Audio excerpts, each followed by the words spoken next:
Welcome to National Parks Traveler, where we explore the national parks and the issues that involve them. This is Kurt Repenchek, your host at the National Parks Traveler.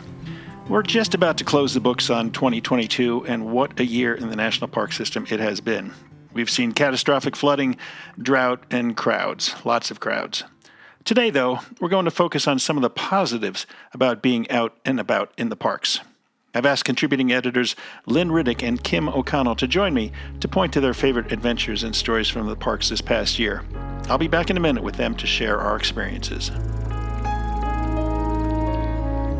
Full of stunning photography and thought-provoking reads, Smokey's Life is a biannual magazine produced by Great Smoky Mountains Association. Members receive it free of charge each spring and fall, and it is available for purchase in retail stores throughout Great Smoky Mountains National Park and online at smokiesinformation.org. Washington State is graced with 3 spectacular national parks, each different and special in their own unique ways. As the official nonprofit partner and the only philanthropic organization dedicated exclusively to supporting these parks through charitable contributions, Washington's National Park Fund has a mission to raise private support to deepen everyone's love for, understanding of, and experiences in Mount Rainier, North Cascades, and Olympic National Parks. Share your passion for these parks at WNPF.org. The Yosemite Conservancy helps visitors connect with Yosemite through adventures, volunteering, and the arts. It's the only nonprofit dedicated to supporting Yosemite National Park and funds grants to improve trails, restore habitat, protect wildlife, and inspire the next generation of nature lovers. Learn more at yosemite.org. Hi, Lynn. Hi, Kim. Great to have you guys back. Hello, how are you? Hi, Kurt. Nice to see you. Yeah, so this is going to be a fun podcast, stream of consciousness, all about national parks and what we've experienced in the park system this past year. And it's truly been incredible. And we've kind of shared some experiences, Kim and I personally, down in Florida at the Everglades early this year. And I guess, Lynn, and you and I kind of vicariously, because I went to Tallgrass Prairie National Preserve, and then you went there a little while later. So I'm sure we both had incredible times and came away with different perspectives. So why don't I start with you, Lynn? I mean, what was your favorite adventure in the park system this year? Well, I have to say that I really, really enjoyed my trip up to the Lyndon Bain Johnson National Historical Site. Aside from the San Antonio Missions National Historical Park, which is very close to where I live in San Antonio, the LBJ National Historical Park is just up the road, like maybe an hour and a half, and I had never nearby. been there. Yeah, so this year I kind of pledged to sort of see what was closest to me in Texas. So I was able to go to a couple of places really close by, relatively, and I still have plans to go to Waco Mammoth National Historical Park in January.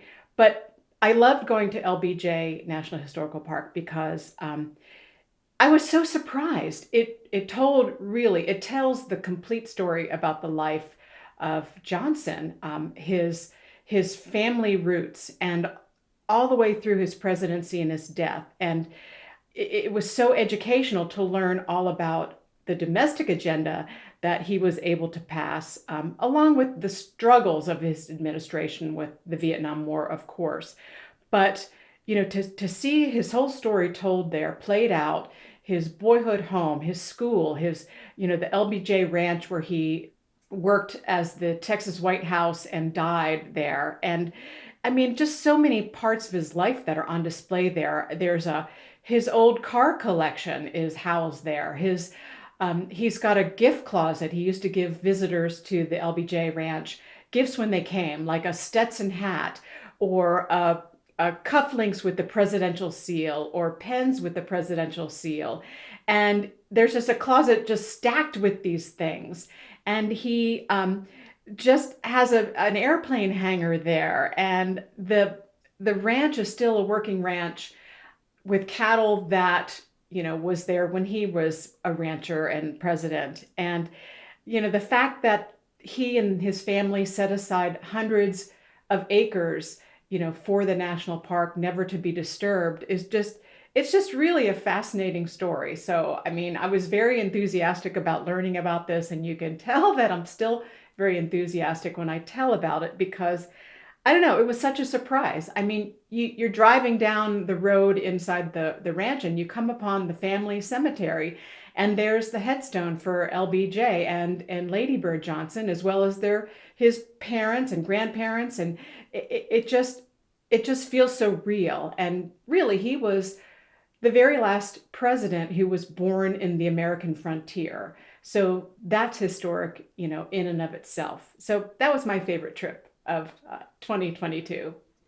Lynn, living in Texas, that's a whole nother experience. I mean, I can't imagine. I mean, I've talked to you and Rebecca Latson, who spent time in Texas, and that is no small state to get around to go to these national parks. I mean, back east, you'd be traversing, two or three states to get to some of these destinations. I mean, Big Bend.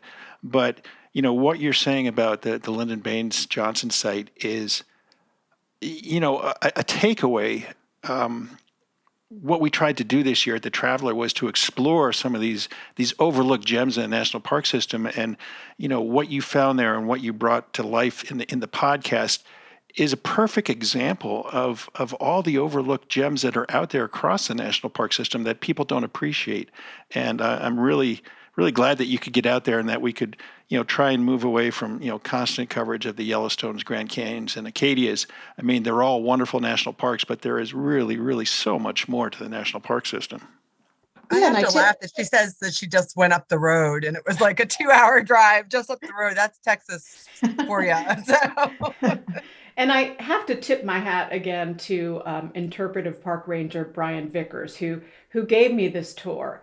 And I was there for 4 or 5 hours, I believe, and he was so impressive and so knowledgeable and such a historian and just really knew his stuff. And we see that a lot when we are out and about and talking to experts in the national parks. It's just so impressive, their level of knowledge. And so that's one thing that it's very enjoyable to share. Yeah.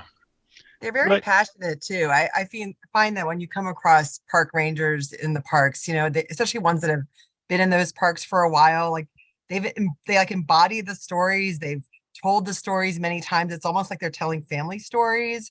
And so, I always recommend to travelers or people going to the parks to try and, if you see a ranger, go up and talk to them, because they probably have their favorite stories that they tell about the people and places that they're interpreting there in that park. There's so much passion among the Park Service staff, and it's really cool and inspiring for us to talk to them. It really is. And, I wish we had more time to get out there because, as a reporter, you're on assignment. And so you want to get to the destination and find the story. And sadly, you usually have to move on to go to someplace else. And, that was one thing that I discovered. I took 2 weeks this year to get out into the national park system on a road trip to Nebraska and Kansas. And at each park that I visited 4, and I think I spent a half day, maybe a little longer than a half day at each park. And I could have spent, a day or 2 or 3 at some of those national parks. I mean, they're so fascinating and so rich in their history and in some places in their scenery. But, Kim, I think I'd have to point back to our time in Everglades back in April, was it? The sluice log with the ranger was just, it sticks in my mind and is always going to be there. I mean, what an experience. That was amazing. And again, like Everglades is one of the big name parks. So it's not a park that's kind of off the beaten path. It's not necessarily easy to get to, but it's right outside Miami. So it's a park that a lot of people go to, but we managed to find a pretty unusual experience in that we went off the road up to our ankles, sometimes up to my thighs at one point in that wet slough with the park ranger, the wonderful Yvette Cano, who led us through the slough. And I know we were wondering if there were, alligators in the deeper parts and just all the bromeliads hanging from the trees. And I know that there was a wonderful podcast earlier this year that you all did about sounds in the national parks.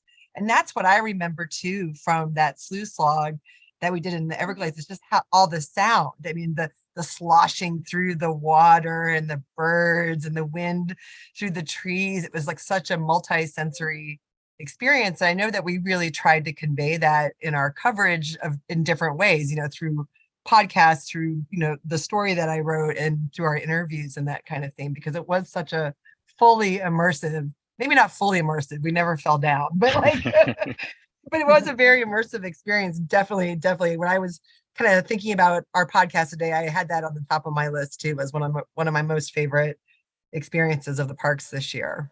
Yeah, one thing we failed to do, and I guess it means we're going to have to go back there, is, we heard about walking the Anhinga Trail at night after the sun goes down, and the sounds really come to life. I mean, that's one thing when you close off one of your sensory abilities, your other senses kind of ramp things up. And so I can just try to imagine being in the dark on the Anhinga Trail, and they say you can hear the alligators and the birds and the insects.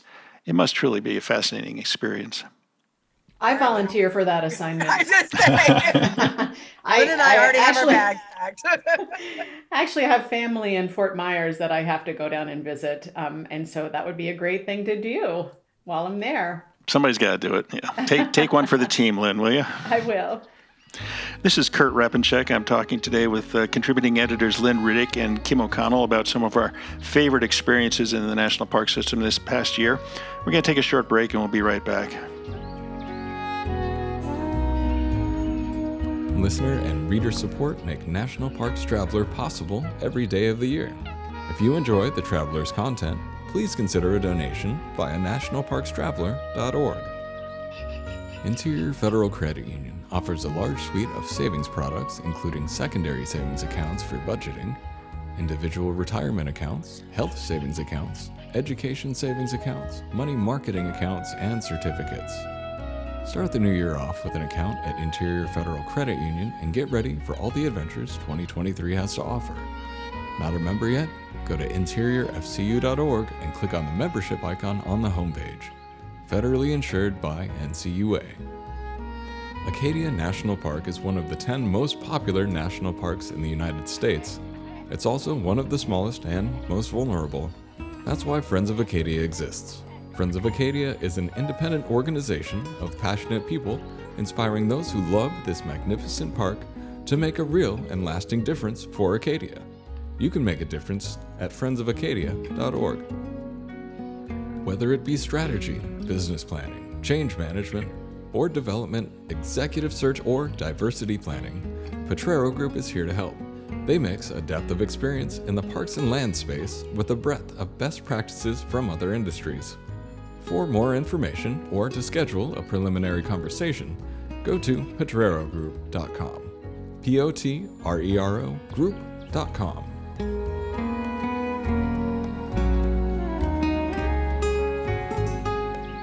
Okay, we're back with Lynn and Kim talking about our favorite park experiences in the National Park System in 2022. I've got to go back to that road trip I took to Kansas and Nebraska. Scottsbluff National Historical Park, just amazing. I mean, if you're a fan of the American frontier and Western expansion of the country, you have to visit Scottsbluff. And, you can see the trail ruts where the wagon trains came through. They've got a couple wagon trains mocked up there. And just the history that is steeped into the rocky landscape there with the bluffs is just phenomenal. And, the stories that they have to tell. I was fortunate enough to go out with a ranger and walk part of the trail out there. And he was explaining, where the wagons came through and the different personalities that were there. I mean, William Henry Jackson, I had heard his name for a long time, but I never really appreciated who this gentleman was.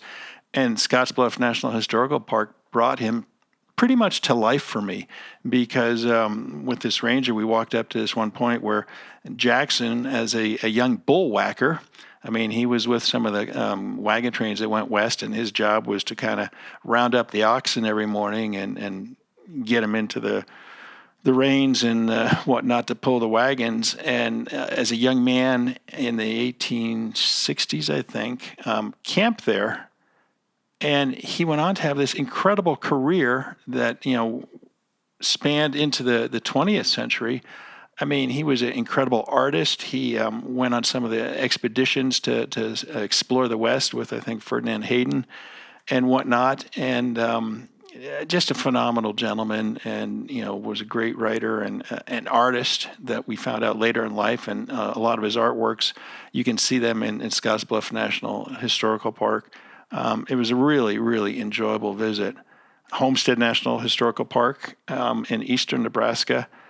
Just another chapter in Western expansion and learning, about the Homestead Act and the lands that people were able to acquire or try to acquire, because not everyone succeeded in proving up their holding over 5 years, because there's some pretty rough places out there in the Dakotas, and trying to eke a living out of that. Hard to imagine how they did that. Although if you go to the park, you can go into the archives there and read some of the journals and find out about the hardships and whatnot.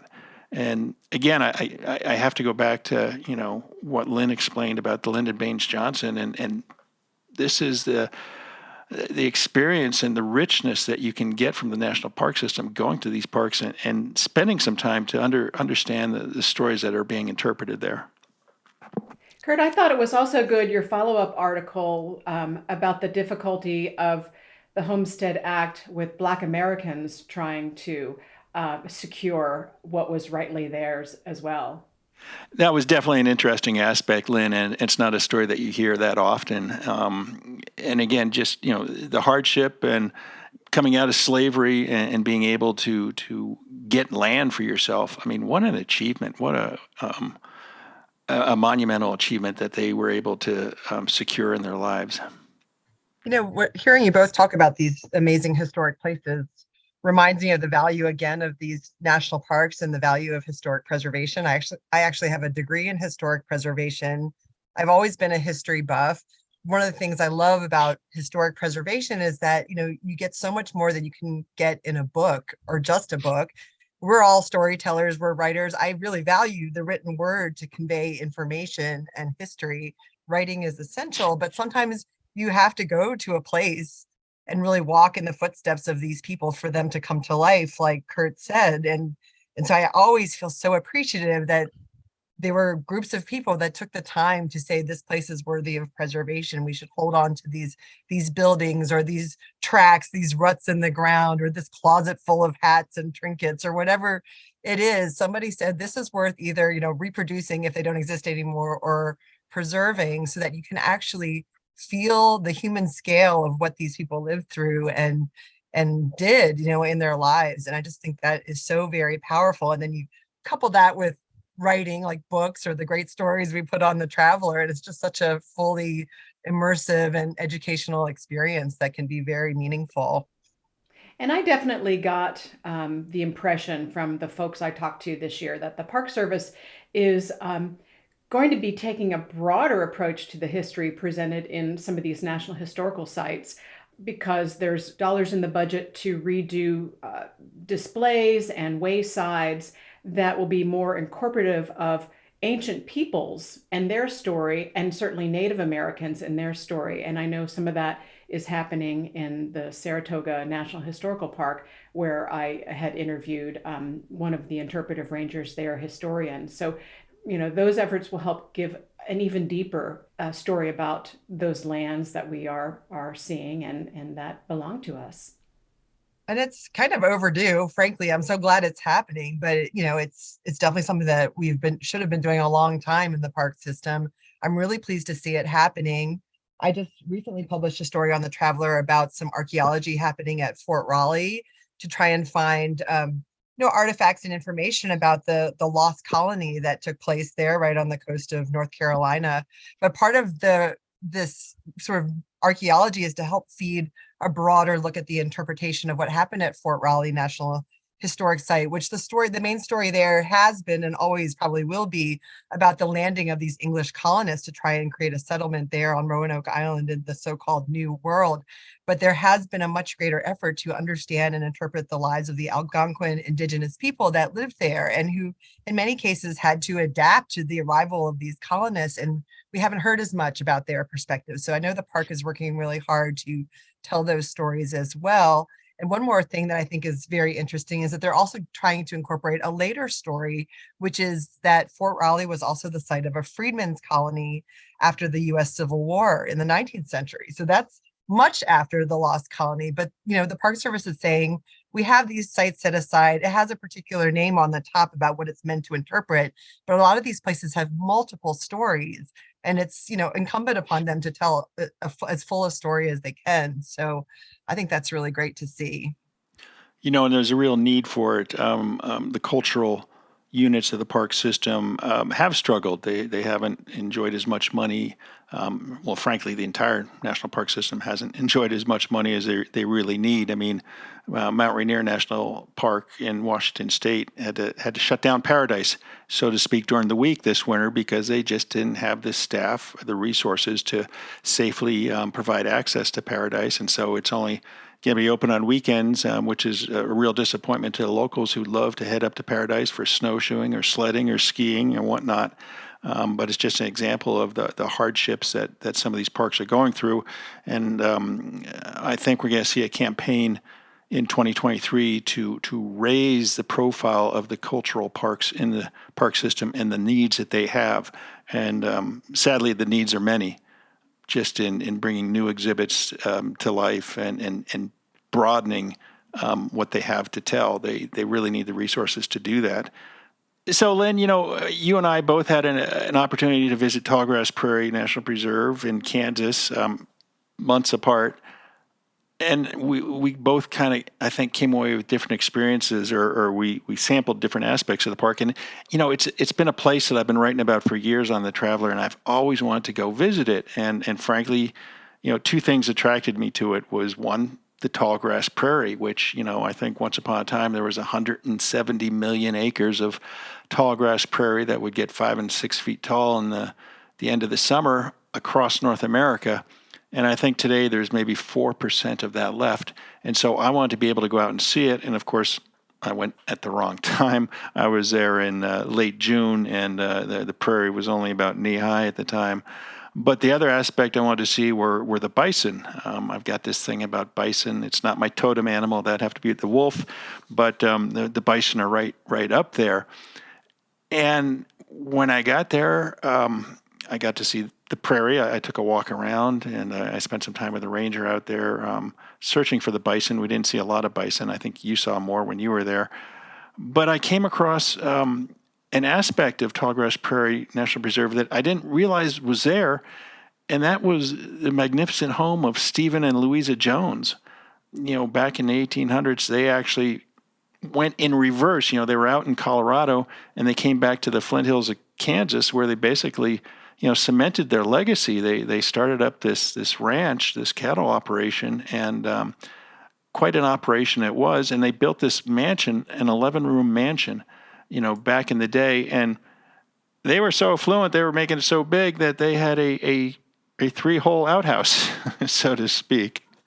I don't know if you got to go into the mansion and explore the grounds there, Lynn, but so much history and so much beauty. It just blew me away. Yeah, and what about the barn? The barn was totally unusual, and you can't see the barn in the podcast. Lynn, you're probably better at explaining or describing it as a journalist, a broadcast journalist. How would you describe the barn for the listeners? Well, it's huge. It is and huge. The thing that impressed me the most was there's like this earthen ramp, for lack of a better word, that goes up to the second story of the barn. So the wagons, the horse and wagons could walk up that ramp and deposit their wheat or whatever crop right there in the upstairs level of the barn. And I don't know that there's anything that grand anywhere else for that time. Very interesting to see. And it is huge. I don't know how many cattle they could fit in there if they needed to fit cattle in the wintertime, but just blown away huge. And, they had these stone walls. I forget how many miles of stone walls that were hand stacked that still exist there today. And one thing that I stumbled upon later was William Henry Jackson was there. I mean, after his bullwhacking career, I mean, he turned into this photographer of the West and an artist of the West. And I actually found a picture he had taken of one of the stone walls, and I think the barn was in the background. But you also got to spend some time with the superintendent there and go out and get a little close with the bison. Yeah, that's right. I was able to talk to Park Superintendent Kristen Hayes, and she drove me all around the park, and we got to look at the bison herd there. It's about 80 head right now. And the Nature Conservancy really manages the herd on park lands. And Superintendent Hayes told me about how that is managed and how these bison came to be and how they were brought in from Wind Cave National Park. And so they are genetically pure bison. And that's very important to keep the species going without miscellaneous genes from cattle and residual genes from when cattle and bison were crossbred 100 years ago. So it's historic in that respect.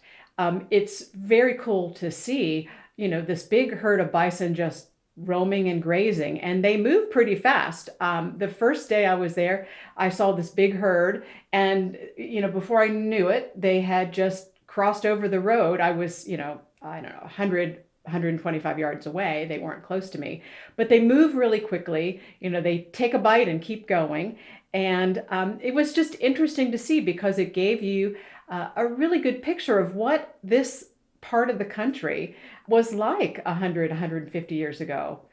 Really, maybe not just this part of the country, but much of the country where bison roamed free and, hundreds of thousands of bison all over the land. And so that was exciting to see. It was really interesting to learn about the bison and how they cope. Yeah. And I was really envious of you because you got there towards the end of the summer and the tall grass prairie was tall. Well, it's funny because I have a friend in Kansas and I said, have you ever been to tall grass prairie? And he said, no, there's not much to see there, is there? And I'm like, well, you know what? There is. The first day I was there, I passed one person on the trail. The second day I was there, I passed 0 people on the trails that I was on. And the third day I was there, I passed one runner who was running the trail. It looked like he was maybe training for a marathon because he did many, many laps of this one particular trail. So I thought there was a lot to see. The trails are great. There's a lot of birding. It's just very relaxing. I don't know, still, quiet.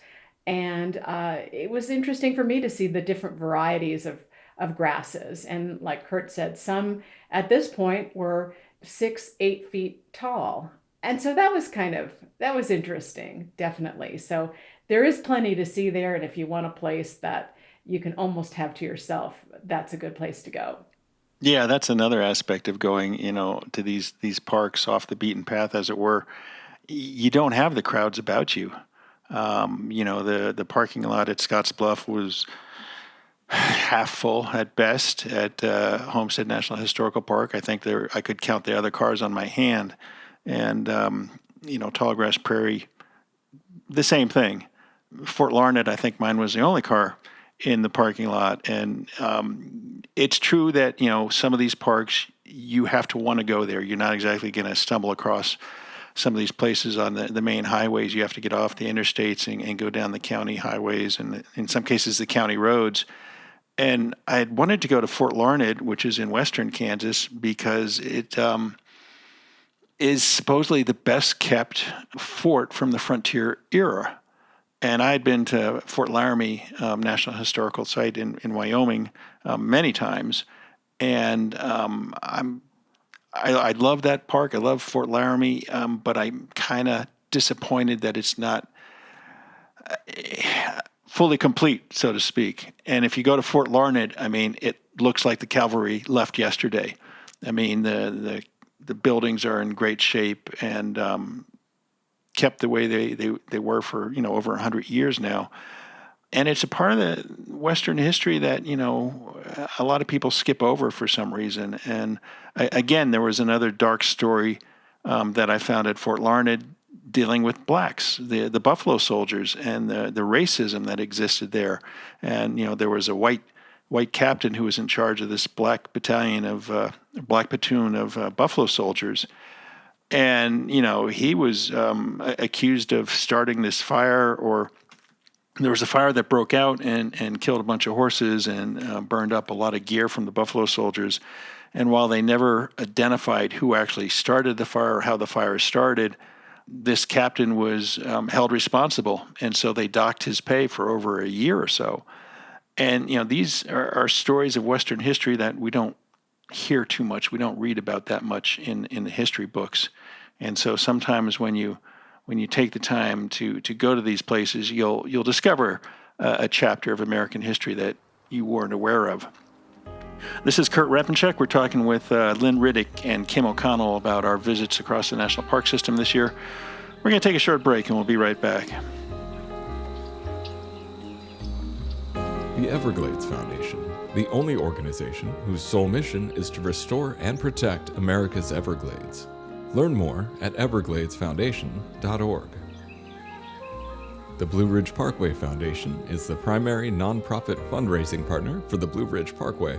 It is made up of people who have a deep love for this majestic road and want to ensure that its natural beauty and the experiences it offers endure for generations to come. Show your appreciation at brpfoundation.org.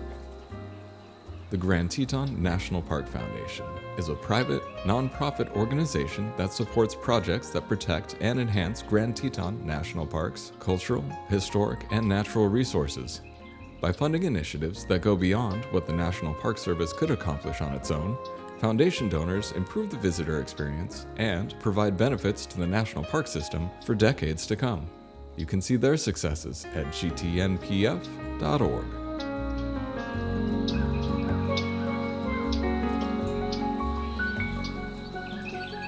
Okay, Kim, I know you want to go back to Everglades, but it's not going to happen this year. We've only got a week left. What other experiences? You were up in Acadia this year, weren't you?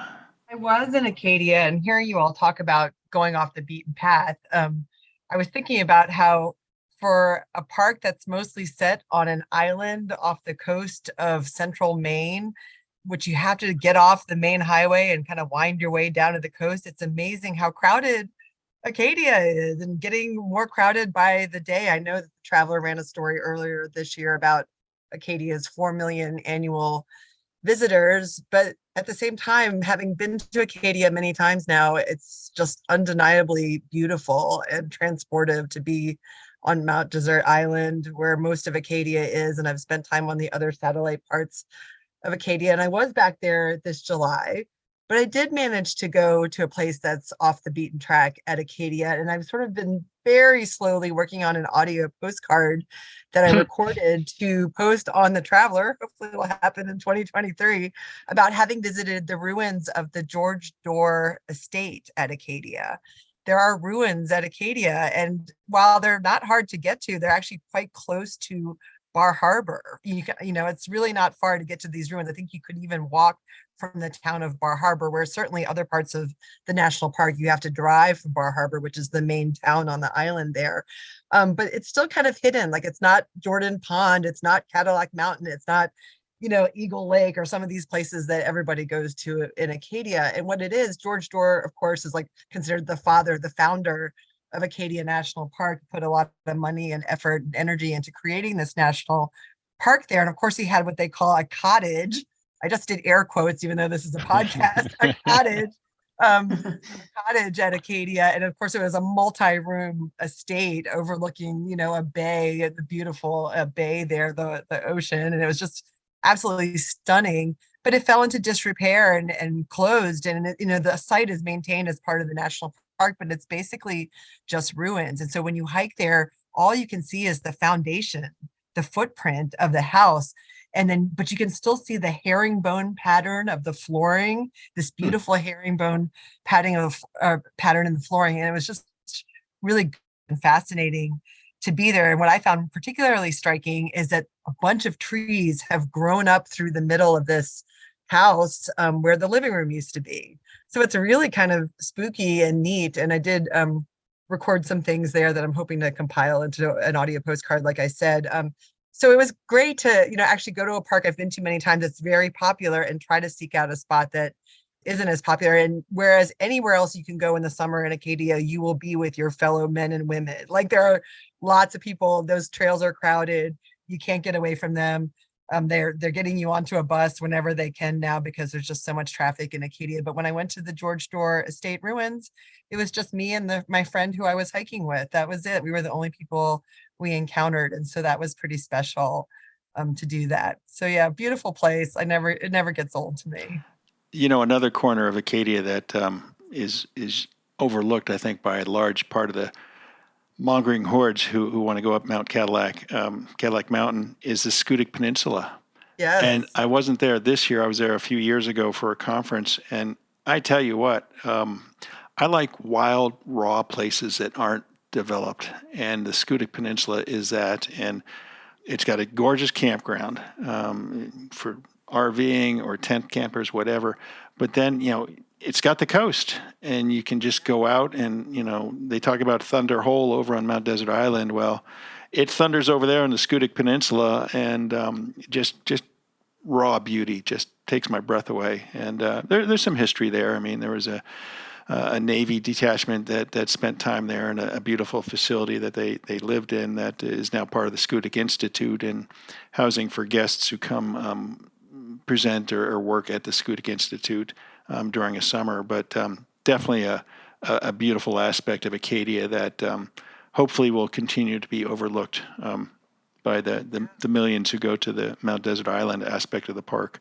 I keep bringing up things that you can't see on a podcast, but right to the right of me here, I keep a map of the Scudic Peninsula right by my desk because it reminds me of how wild and beautiful that part of Acadia is and how much I enjoyed being on those trails when I was there. Because again, I was always alone. I was pretty much had the peninsula all to myself there, and it's just as beautiful as any other part of Acadia, like you said. Yeah, it really is. And I think we'll commit right here. I mean, 2022, we committed to bring more of these overlooked gems to the National Parks Traveler readership and audience. And I think we got to keep doing it in 2023, ladies. I mean, there are so many incredible places that don't get the love, so to speak. And the richness that they can offer for your visit just blows your mind away. I guess I have to say that I'm a proponent of seeing the ones in your own backyard, as I kind of committed to doing this year. I went down to Padre Island National Seashore, where I had been a ton of times because I live maybe 3-hour drive away. I can't say it's my favorite beach, but it was really fascinating to learn about the history there, which I didn't know. To me, it was just a beach on the Gulf of Mexico. But there's oil history there, ranching history. The U.S. Navy used to do target practice there on the beach. And it's a challenging national park because of the trash issue, which, all this marine debris washes up from the Gulf of Mexico and winds up on this very long stretch of Texas shoreline. And there's tons of volunteer groups that come out several times a year to pick it up. And so I think that's kind of an interesting story too, how folks are very involved in their park and they want to keep them looking good as best as they can. So it was fun to get down there and just take a different look at the history there. Yeah, no, it's a fascinating aspect. I'd be remiss if I didn't admit that I did go to Yellowstone and Grand Teton this year. Well, you're the closest to them. We're jealous. Just up the road, 4 or 5 hours. Right. But and here's another aspect. My wife and I went to Grand Teton. I think it was in June, before the crowd showed up, and we had a beautiful cottage or cabin at Coulter Bay, and we took our sea kayaks and we spent a couple days out on Jackson Lake, which sadly has been drawn down because of the drought in the west, to shunt the water downstream and over into Idaho, where it's the farmers have higher water rights than the national park does. But still, no crowds in Grand Teton really in June if you know where to go. I mean, obviously, if you go to the Jenny Lake area, yes, you'll run into thousands of people. But we were out on the water. I think we were the only boaters we saw between muscle-powered and motorized boats, and just beautiful. I mean, flocks of white pelicans and whatnot. And then we ended the year in Yellowstone in late September, and I should say we ended the paddling year because I continued to go to some parks after that. But being on Yellowstone Lake in a kayak in the West Thumb region of the park gives you an entirely different perspective of the geothermal features there. And obviously there's no crowds because you're out there on the water by yourself. There were some groups of kayakers, but still 12 or 15 people, and you're not just right close to them. And it was just beautiful. I mean, the water from the thermal features coming over the rocky cliffs, falling into the lake, just beautiful. And just to say, too, that there's really no shame if you find yourself in a crowded park, because you're there and that's what really counts. If you're lucky enough to be able to find a park that's not very crowded during a time that you're able to go, that's even better, but it's not possible for everybody. But we're just always happy. I know I am when we get to go to a park, period. Sure. And, one thing that we try to do at The Traveler from time to time is to point out how you can piece together trips with various parks. And I did that in late October in northern New Mexico, and we crossed off 3 parks, although we were only on the road for 4 days, and I could have spent 4 days in each of these parks. But again, overlooked gems: Valles Caldera National Preserve, Bandelier National Monument, and Pecos National Historical Park, and just different stories. Valles Caldera, again, it's a volcanic park. It's got these huge, expansive meadows they're rimmed by pine tree forests. Anybody who watched the Longmire television series some years ago will recognize the Longmire cabin, one of the cabins there at Valles Caldera that they used in one of the episodes of the television show. The park is relatively new. The Park Service just got it in 2016.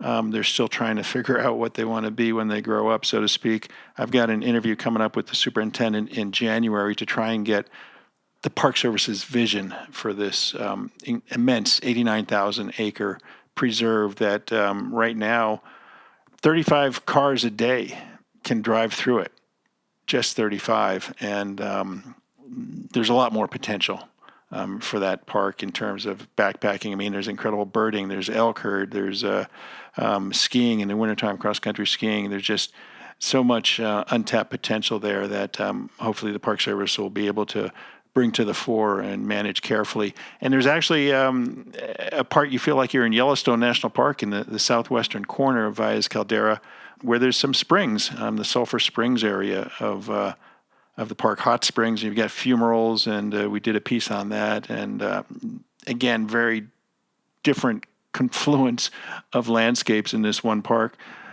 Bandelier National Monument. I can't say enough about that place. I want to go back there.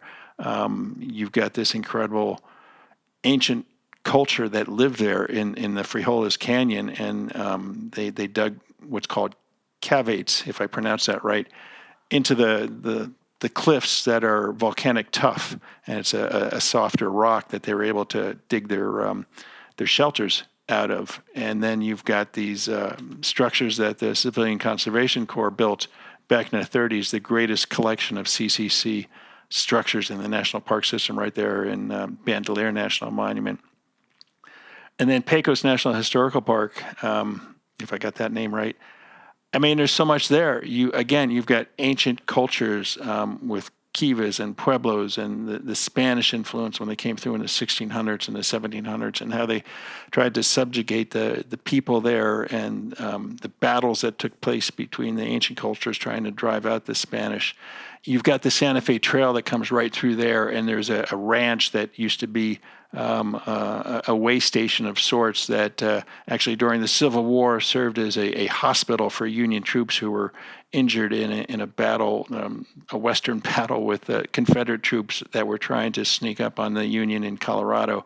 There's just so much history that, one day is not enough. I mean, you really need a week at least to take in those three parks. And then, of course, Los Alamos is right there with the Manhattan Project aspect and the nuclear history of the United States. Just incredible. I was going to say, too, listening to both of you about going to a crowded national park or trying to figure out a different way to see a lot in a national park, even when you go to a park that's traditionally crowded and you're going in the high season, and you might find yourself at the most popular overlooks or most popular sites surrounded by other people. One thing I found this year is that maybe just vary the time of day that you go. Of course, if you go far into the backcountry, you'll see less people. We started this conversation talking about maybe doing a night hike, but I'm reminded of the fact that my family and I were lucky enough to go to Alaska this summer, and we did a podcast about that. But we went to Denali National Park. And of course, during the middle of the day, especially in the front country of Denali, where you don't have to take the park bus, the first 15 miles were so crowded. We were there in late July. It was when the whole world felt like they were in Denali National Park. But because it was summertime and the sun sets so late, and I have teenagers who want to stay up all night as it is, we found ourselves at about 11 p.m. one night awake and wondering what to do. And we were staying just outside the national park. So we said, let's drive back into the park.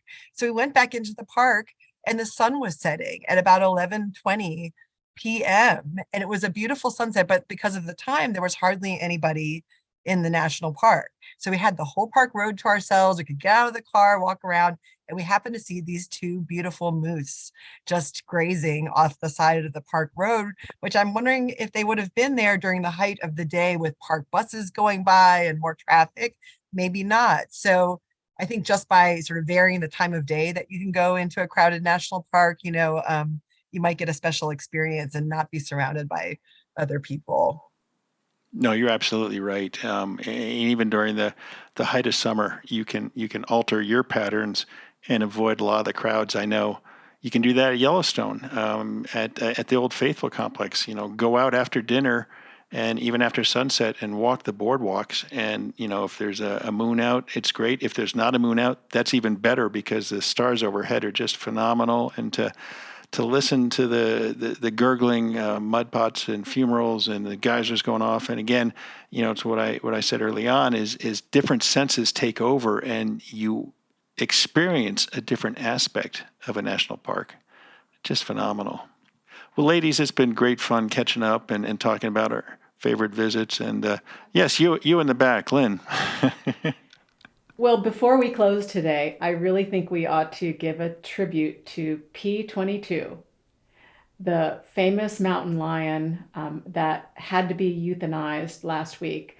The mountain lion that was sort of roaming free in Los Angeles, Griffith Park, and was pretty instrumental for all of the funds raised to construct the massive wildlife corridor over US 101 west of Los Angeles that is connecting the two sides of the Santa Monica Mountains National Recreational Area. This poor mountain lion had sort of a bad ending, but had to be put down because he was struck by a car, but had all kinds of other issues related to kidney failure and parasites. And it was a very sad story, but he lived a great life. And thank you to Beth Pratt of the National Wildlife Federation, who was this cougar's advocate, who did so much promoting this cat and why we need to find a better place in our lives for wildlife so that they can live and we can live in harmony together. And so I did want to put a shout out to P22 and what he's bringing about. Definitely a fabulous wildlife story that the parks bring to life, so to speak. And he did leave an incredible legacy behind, and it's going to be interesting to watch going forward how that overpass serves wildlife, and if it manages to reduce the number of collisions between wildlife and cars there on 101. Right, and this, Save LA Cougars effort brought in, millions of dollars from all over the globe, because P22's story was told in a way that made people want to support this effort, and it helped people understand the needs of mountain lions and how much, a huge territory for roaming and reproducing that they need. So it's sad that the animal had to be put down, but it is a good story in the end. Well, Lynn and Kim, thanks so much for taking time out to share your experiences in parks with me and with our listeners. And to our listeners, I would invite you to put a comment on the podcast page on The Traveler about your experiences in the National Park System this year and your favorite places, whether it's a Yellowstone or whether it's a Fort Larned. They're all wonderful places, and maybe you've got some tips you can share with other Traveler readers. Ladies, thanks so much. See you next year. See you next year, Kurt. Thank you. Thanks, Kurt.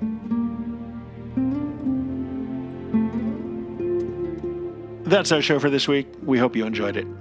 Next week, Mike Murray from the Coalition to Protect America's National Parks and Kristen Brengel from the National Parks Conservation Association return to reflect on the big stories from across the National Park System in 2022. For The Traveler, this is Kurt Repenchek. See you in the parks. The composers and musicians at Orange Tree Productions have created a unique collection known as the National Park Series that has grown to include more than 30 CD titles. Composed against the backdrop of a park's sounds of nature, these musical scores will connect you with these beautiful places and take you there, at least in your mind. This collection is the #1 selling National Park audio series in the world and provides the background music for National Parks Travelers podcasts. Visit them at orangetreeproductions.com. Editing and production work for the National Parks Traveler podcast is done by Splitbeard Productions. You can learn more about us at splitbeardproductions.com. National Parks Traveler is a 501c3 nonprofit media organization that provides daily editorial coverage of national parks and protected areas. Traveler's coverage is made possible by reader and listener donations. Visit us at nationalparkstraveler.org.